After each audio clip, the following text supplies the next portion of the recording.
c'è per me, per me, per me.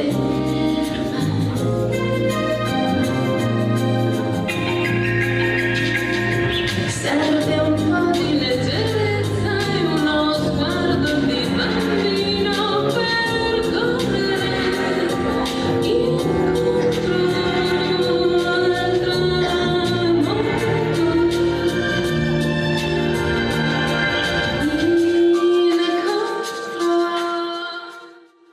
Siamo con Sara Loreni, componenti della sua band.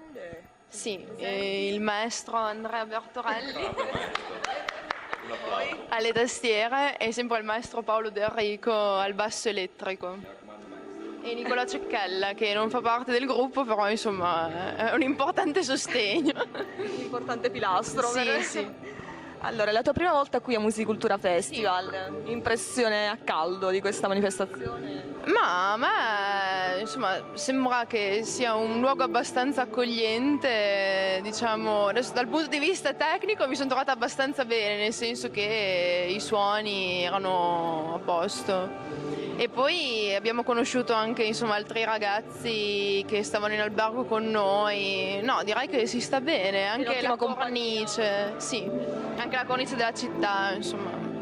Parlaci un po' del tuo percorso musicale, le tue influenze musicali maggiori, quali sono?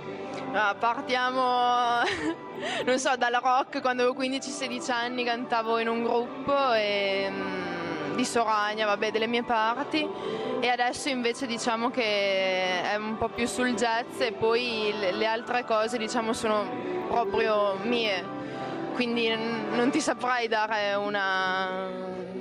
un'influenza maggiore o minore, sono proprio quello che mi piace delle mie cose è che sono molto personali. I brani che presenti stasera cosa rappresentano? È un po' il mio modo di sentire e il mio modo di esprimermi, direi. Quindi sì, sensazioni, parlano di me, parlano dei posti e delle persone che amo, quindi di me alla fine.